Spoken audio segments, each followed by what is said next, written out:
Aircraft carrier development started as soon as the Wright brothers took to the air. However, it wasn't until World War II that the practice of using planes off floating platforms was tested in combat conditions.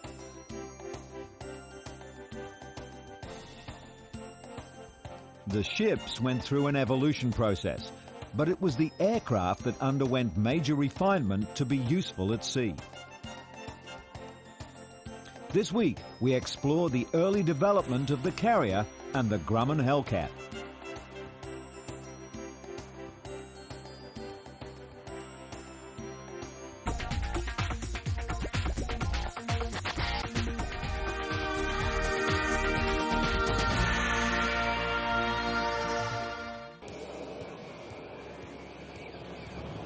This is a Grumman F-14A Tomcat. It's amongst today's ultimate weapons. It was conceived in the late 1960s to replace the F-4 Phantom.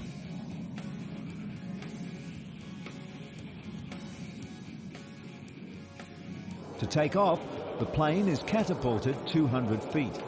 Within this distance, the plane will have accelerated to 170 miles per hour in 2.5 seconds.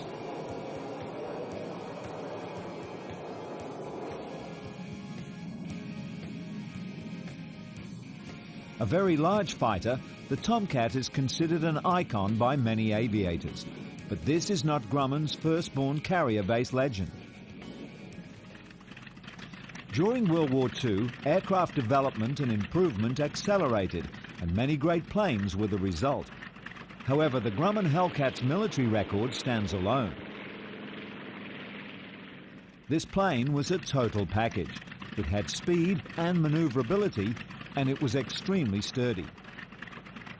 Ironically, one of the best fighters in history was basically an afterthought. The F-6F Hellcat was rushed into production and first entered combat on August the 31st, 1943.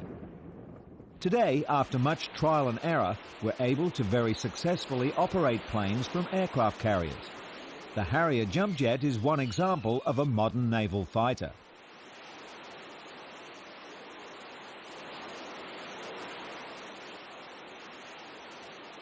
Although it wasn't designed just for aircraft carrier use, the Harrier is very much at home on the sea.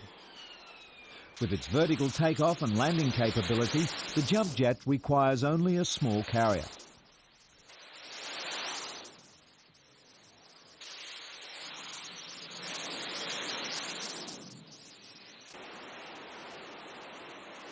For a smaller naval operation, the plane can even be flown from or landed on a ship's helipad.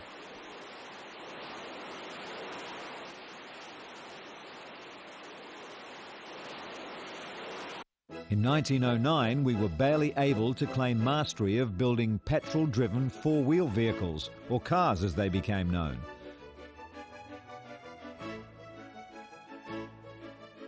Yet some forward thinkers were already adapting the internal combustion engine to powering aircraft. In Virginia, during one of the Wright brothers' subsequent flights of their Kitty Hawk, a naval observer, Lieutenant George Sweet, reported back that the Navy must have that. It will be most important to us. With these words, Sweet basically instigated the joining of air power and naval power. The Navy's first attempts at air power concentrated on taking off and landing on water. In 1910, and again in Virginia, a civilian pilot named Eugene Healy tested the idea of taking off from a ship and landing on terra firma.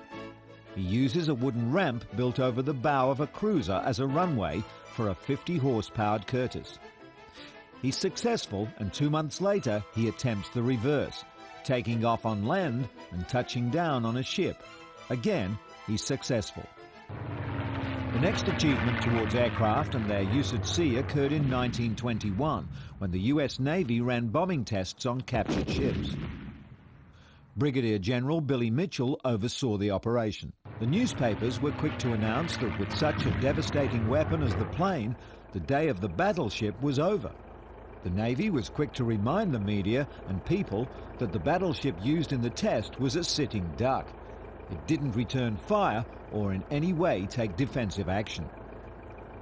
During 1922, the battleship Jupiter was transformed into the USA's first aircraft carrier. It was renamed USS Langley.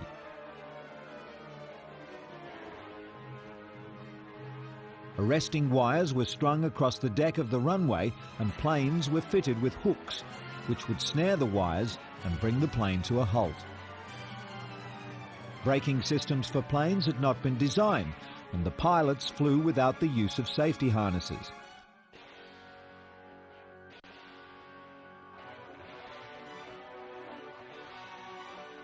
The first of many problems became apparent. The undercarriages were simply not strong enough to cope with the rough landings. The pilots, not wishing to miss the wires and end up in the sea, slammed the planes down very roughly.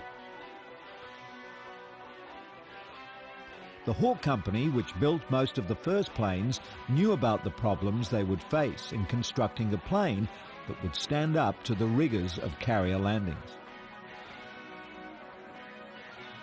Even though the planes of the day flew quite slowly and could glide down well, they were lightly constructed, and now the designers were faced with strengthening the plane and adding weight. Strong and lightweight metals such as titanium or materials such as carbon fibre were not yet available, so strengthening came at a cost, and the cost was weight. However, some remedies were simple enough and made enough difference to prove that using planes from the Langley was feasible. These included designing planes that gave pilots better visibility over the nose of the plane to give them better judgment while landing, widening the track of the undercarriage to increase stability, and better training procedures. The British were also developing sea takeoffs, and this was one idea: the laying down of a buoyant runway. It was not overly successful. The British returned to the more conventional aircraft carrier and overcame the same problems as the Americans.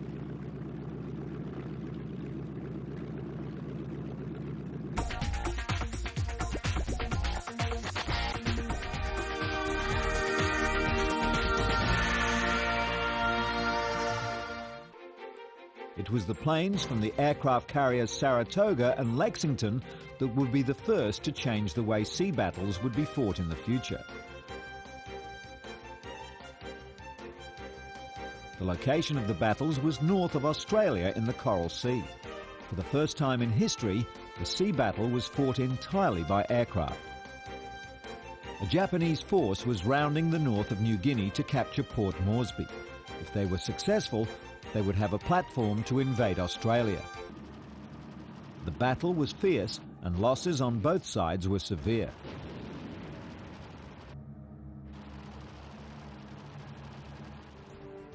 The Yorktown's flight deck received one hit from an aircraft's bomb, but survived.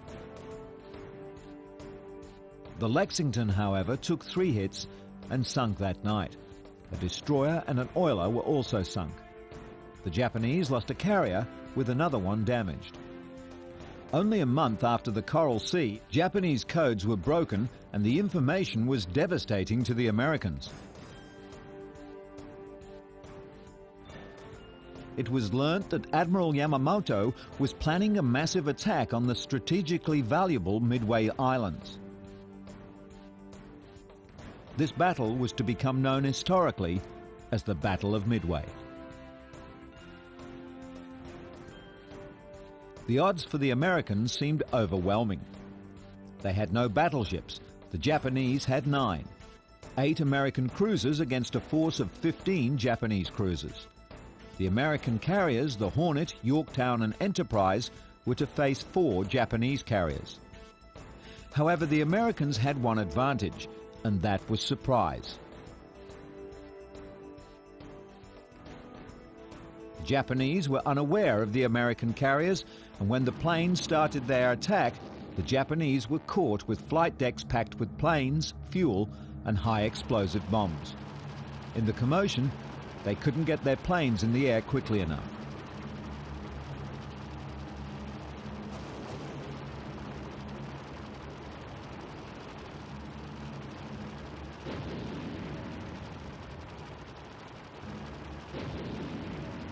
When the battle was over, all the Japanese carriers and one cruiser was on the bottom.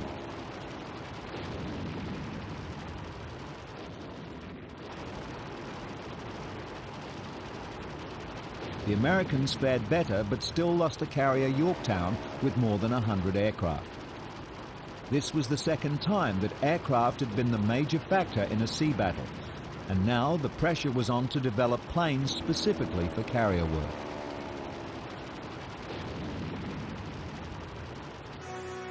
June 26, 1942, just after the Battle of Midway, a new plane rolled out from Grumman's factory. Some people interpreted the plane as the Grumman Wildcat's big brother, but this wasn't so. This was a totally new fighter. This plane was designed to even the score against the remarkable Japanese Mitsubishi Zero. The Zero had for some time beaten all others convincingly. It could outrun, outclimb, outmaneuver and outshoot anything in the sky over the Pacific from 1940 to 43.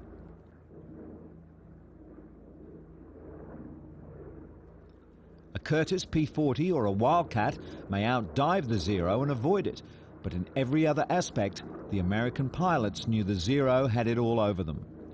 In one dogfight, 23 Zeros took on 50 Dutch and American P-36 and P-40 fighters. The Zeros downed more than half of them with a loss of only 3 of their own. The Hellcat was about to challenge this air superiority. Combat reports told the Grumman engineers that a few minor refinements to the Hellcat in production would improve the already unbeatable plane. A water injection system was installed to the engine to give the pilot short bursts of extra speed in an emergency.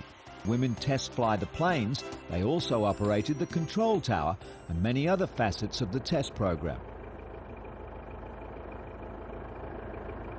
The women were test flying the plane that was the key to victory in the Pacific theater of World War II.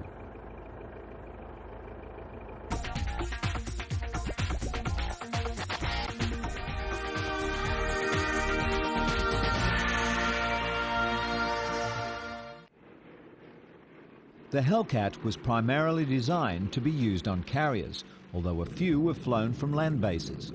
The Hellcats were deployed firstly to the larger carriers like the Essex-class.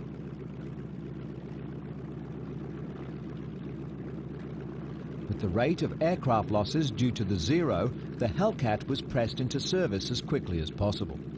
They literally packed the decks of the carrier groups with Hellcats. On April 5, 1943, a Hellcat squadron downed the first Zero, and this was the way it would be for the remainder of the war.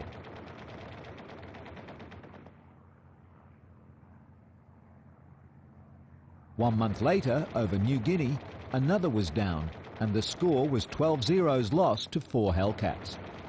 The Hellcat was described by pilots as easy to fly and very stable to shoot from.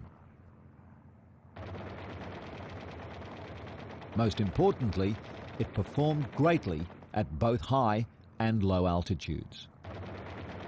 The Grumman philosophy when designing the Hellcat was make it strong, make it simple, and make it work.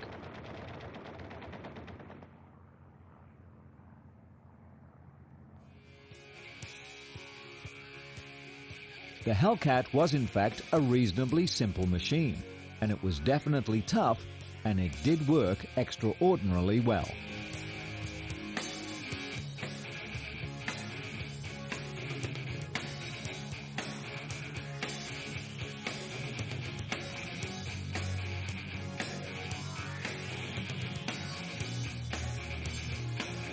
The Hellcat got a reputation for its ruggedness, and even when shot up badly, it could bring its pilot home.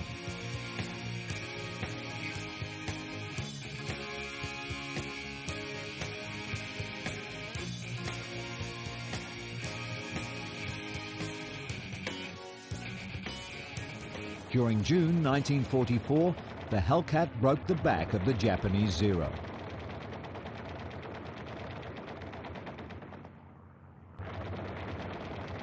This was the Battle of the Philippines and was described by one American pilot as the Great Marianas Turkey Shoot.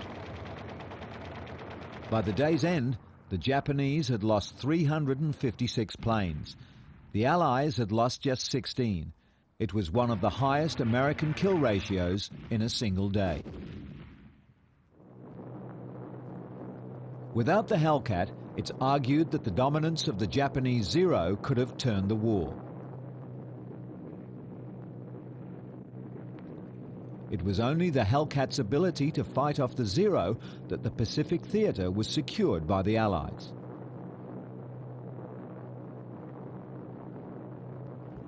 The statistics of the F-6F Grumman Hellcat are impressive. Its battle ratio was 19-1. Of the 6,477 Japanese planes downed over the Pacific, well over 5,000 are credited to Hellcats. The plane's dimensions: wingspan 42 feet 10 inches, fuselage length 33 feet 7 inches. The power plant in the early model was one 2,000 horsepower Pratt & Whitney R2800 double wasp two-row radial. Hellcats had 6 half-inch Browning machine guns with 400 rounds per gun. Some had 2 20mm cannons plus 4 half-inch machine guns and underwing attachments for 6 rockets. Their bomb payload of 2,000 pounds was carried on center pylons. The plane could reach a speed of 376 miles per hour and climb at 3,240 feet per minute. The service ceiling was 37,500 feet and it had a range of 1,090 miles. After the war, the Grumman Company continued building combat aircraft. In December 1957, the US Navy selected the Grumman Corporation to fulfill the new long-range, low-level tactical strike aircraft requirement with the A-6 Intruder. April 19, 1960 was the day the Intruder first took to the air. It was one of 482 produced.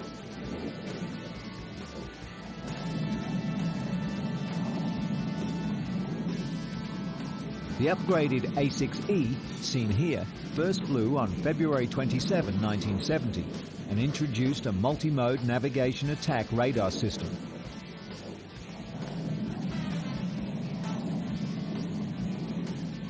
The A-6E was modified with a composite wing to extend the plane's operational fatigue life another 20 years. It was also equipped with a multiple-mode radar. The high-resolution real-beam ground mapping radar also provides terrain clearance and avoidance for low-level navigation. The transmitter, receiver and camera are located beneath the nose in a sensor turret for precision attacks against tactical targets at night and in adverse weather. The A-6E can deliver the Navy's entire arsenal of available air-to-ground weapons, from general-purpose bombs to ground attack missiles, including the AIM air-to-air missile.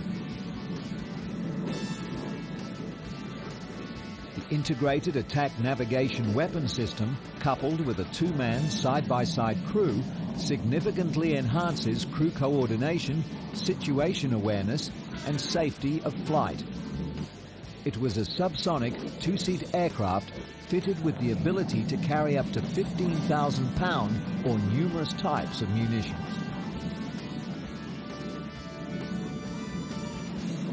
The A-6 was a quantum leap in carrier-based power projection.